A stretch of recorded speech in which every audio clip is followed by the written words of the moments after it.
Magandang araw sa video na ito. Pag-uusapan natin ang isang mainit at malaking balita sa mundo ng basketball, lalo na sa Philippine Basketball Association o PBA. Dalawang issue ang sabay na umiinit ngayon. Una, ang posibleng pagdating ni Montrezl Harrell bilang import ng San Miguel Beermen. At pangalawa, ang pagdating ni Montrezl Harrell bilang import ng San Miguel Beermen. Pinag-uusapang blockbuster trade sa pagitan ng SMB at TNT na kinasasangkutan ni na Motau Tuaa at Poy Eram. Unahin natin ang tungkol kay Montrezl Harrell. Kung hindi ka pa pamilyar sa kanya, si Harrell ay isang dating NBA player na kilala sa kanyang pagiging agresibo, matibay sa ilalim at walang takot pagdating sa pagbanggaan sa loob ng korte. Kilala siya bilang isang energy guy na kapag pinasok mo sa laro, siguradong babaguhin ang momentum dahil sa kanyang hustle plays, rebounds at scoring sa shaded area. Hindi basta-basta ang resume ni Harrell mula sa college days niya sa Louisville hanggang sa NBA. Consistent ang kanyang ipinapakitang effort at tapang. Sa NBA, isa siya sa mga naging 6th man of the year, isang parangal na ibinibigay sa pinaka-epektibong player na galing sa bench. Hindi yan madaling makuha. Kaya naman, hindi na nakapagtataka kung bakit nasa radar siya ngayon ng San Miguel Beermen. Ang San Miguel ay kilala sa pagkakaroon ng malalalim at loaded na roster. Pero sa pagkakataong ito, mukhang gusto nilang dagdagan pa ng bangis ang kanilang lineup at kung makukuha nila si Harrell, tiyak na malaking dagdag ito sa kanilang kampanya, lalo na sa mga darating na conference. Imagine mo na lang, isang import na may NBA experience, may physicality at walang takot, makakasama sa team na meron ng June Mar Fajardo. Para kang may dalawang halimaw sa ilalim ng basket. Bukod pa dyan, ang pagkakaroon ng import na gaya ni Harrell ay magpapataas ng kumpiyansa ng team. Kaya rin ganun na lang kainteresado ang SMB sa kanya. Hindi lang dahil sa stats, kundi dahil sa presence. Yung tipong kahit wala siyang bola, ramdam mo pa rin siya sa court. Iyan ang klase ng player na binibiyang halaga ng kahit sinong coach. Ngayon naman, tumungo tayo sa blockbuster trade sa pagitan ng TNT at San Miguel. Ang pagpapalit ni na Motau Tuaa at Poy Eram. Isa itong malaki at hindi inaasahang galawan. Mula sa dalawang powerhouse teams, hindi lang basta palitan ng players to, kundi palitan ng mga pirasong kayang magbago ng dynamics ng kanilang mga team. Simulan natin kay Motau Tuaa. Kilala siya bilang isang versatile big man. Marunong tumira sa labas, kayang mag-dribble at may lakas sa ilalim. Sa tagal niya sa SMB, naging malaking bahagi siya ng kanilang rotation. Pero sa TNT, mukhang mas mabibigyan siya ng mas malaking papel, lalo na kung iikot ang opensa sa mga big man na kayang pumasa at tumira. Sa kabilang banda, si Poy Eram ay isa sa pinakamahuhusay na shot blockers at rim protectors sa PBA. Ang kanyang depensa ang pinakakilalang sandata niya. At sa isang team tulad ng San Miguel na loaded na sa opensa, ang defensive presence ni Eram ay perfect fit para siyang missing piece na kayang punan ang kakulangan sa depensa ng team. Kapwa panalo ang dalawang teams sa trade na ito. Si Tau Tuaa ay babagay sa sistema ng TNT na mabilis at may spacing, habang si Eram naman ay magbibigay ng depensa at toughness sa loob ng San Miguel. Hindi lang ito basta trade ng players, ito ay trade ng roles, ng sistema at ng mas malalim na taktika sa laro. Madalas sa trade may isang team na mas nakakalamang, pero sa kasong ito tila pantay at swak ang galawan. Pareho silang kukuha ng player na makakatulong agad at hindi lang sa papel kundi pati sa execution at identity ng kanilang team. Bukod sa kagalingan ng dalawang players, may chemistry factor din. Si Eram sanay sa big stage at kayang humawak ng pressure. Si Tau Tuaa naman may leadership at presence sa loob ng court.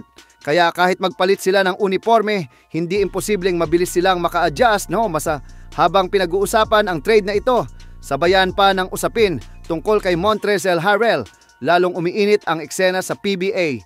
Lahat ng fans, analysts at insiders sabik sa susunod na mangyayari. Hindi lang ito simpleng galawan, ito ay pagpapakita na parehong seryoso ang TNT at San Miguel na manalo ngayon.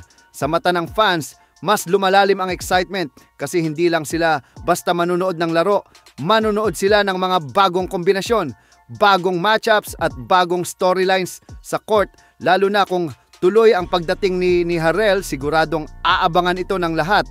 malaking tanong, ngayon ay kung kailan magiging opisyal ang mga ito. Pero habang wala pa ang final na announcement, hindi may iwasang mangarap ang fans, pati mga analysts, kanya-kanyang opinion, projections at analysis na.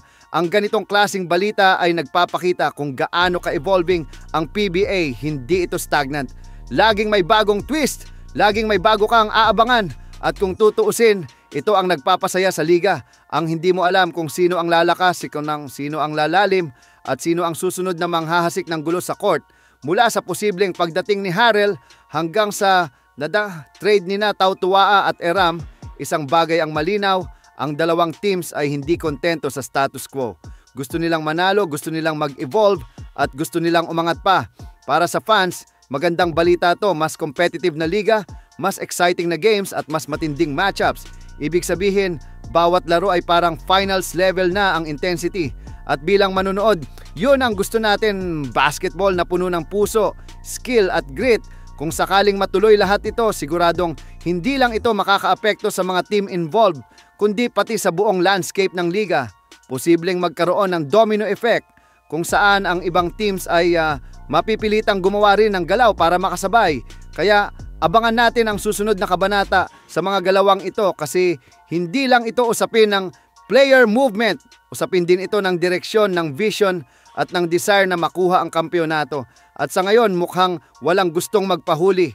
Magandang araw. Sa video na ito, pag-uusapan natin ang isang mainit at malaking balita sa mundo ng basketball, lalo na sa Philippine Basketball Association o PBA. Dalawang issue ang sabay na umiinit ngayon.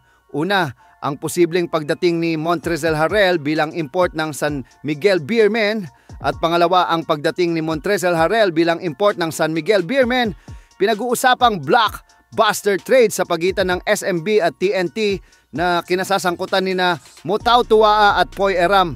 Unahin natin ang tungkol kay Montrezl Harrell. Kung hindi ka pa pamilyar sa kanya, si Harrell ay isang dating NBA player na kilala sa kanyang pagiging agresibo, matibay sa ilalim at walang takot pagdating sa pagbanggaan sa loob ng korte. Kilala siya bilang isang energy guy na kapag pinasok mo sa laro, siguradong babaguhin ang momentum dahil sa kanyang hustle plays, rebounds at scoring sa shaded area.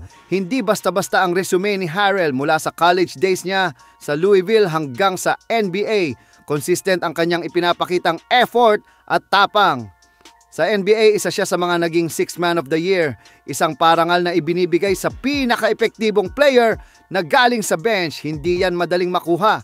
Kaya naman, hindi na nakapagtataka kung bakit nasa radar siya ngayon ng San Miguel Beermen. Ang San Miguel ay kilala sa pagkakaroon ng malalalim at loaded na roster.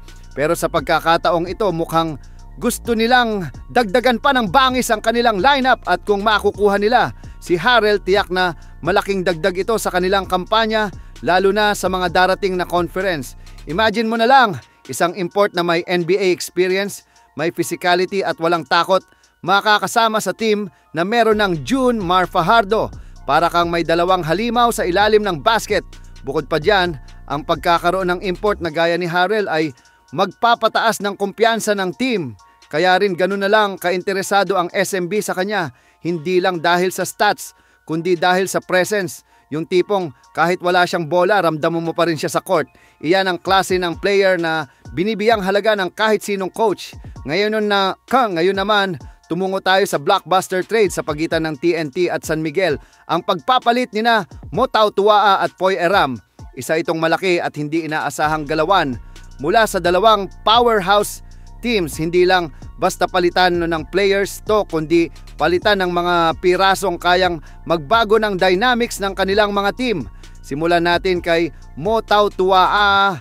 Kilala siya bilang isang versatile big man. Marunong tumira sa labas, kayang mag-dribble at may lakas sa ilalim. Sa tagal niya sa SMB, naging malaking bahagi siya ng kanilang rotation.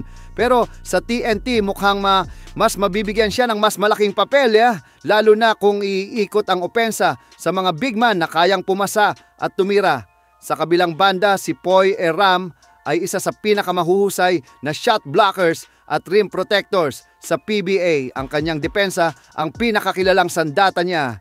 At sa isang team tulad ng San Miguel na loaded na sa opensa, ang defensive presence ni Eram ay perfect fit para siyang missing piece na kayang punan ang kakulangan sa depensa ng team. Kapwa panalo ang dalawang teams sa trade na ito. Si Tau Tuaa ay babagay sa sistema ng TNT na mabilis at may spacing, habang si Eram naman ay magbibigay ng depensa at toughness sa loob ng San Miguel. Hindi lang ito basta trade ng players, ito ay trade ng roles, ng sistema at ng mas malalim na taktika sa laro. Madalas sa trade may isang team na mas nakakalamang, pero sa kasong ito tila pantay at swak ang galawan. Pareho silang kukuha ng player na makakatulong agad at hindi lang sa papel kundi pati sa execution at identity ng kanilang team. Bukod sa kagalingan ng dalawang players, may chemistry factor din. Si Eram sanay sa big stage at kayang humawak ng pressure. Si Tau Tuaa naman may leadership at presence sa loob ng court. Kaya kahit magpalit sila ng uniforme, hindi imposibleng mabilis silang maka-adjust, no? Habang pinag-uusapan ang trade na ito, sabayan pa ng usapin tungkol kay Montrezl Harrell. Lalong umiinit ang eksena sa PBA. Lahat ng fans, analysts at insiders sabik sa susunod na mangyayari. Hindi lang ito simpleng galawan, ito ay pagpapakita na parehong seryoso ang TNT at San Miguel na manalo ngayon. Sa mata ng fans, mas lumalalim ang excitement kasi hindi lang sila basta manunood ng laro, manunood sila ng mga bagong kombinasyon, bagong matchups at bagong storylines sa court. Lalo na kung tuloy ang pagdating ni Harrell, siguradong aabangan ito ng lahat. Malaking tanong ngayon ay kung kailan magiging opisyal ang mga ito, pero habang wala pa ang final na announcement, hindi may iwasang mangarap ang fans, pati mga analysts. Kanya-kanyang opinion, projections at analysis na. Ang ganitong klaseng balita ay nagpapakita kung gaano ka-evolving ang PBA, hindi ito stagnant. Laging may bagong twist, laging may bago kang aabangan. At kung tutuusin, ito ang nagpapasaya sa liga. Ang hindi mo alam kung sino ang lalakas, sino ang lalalim, at sino ang susunod na manghahasik ng gulo sa court. Mula sa posibleng pagdating ni Harrell hanggang sa trade ni Tau Tuaa at Eram, isang bagay ang malinaw, ang dalawang teams ay hindi kontento sa status quo.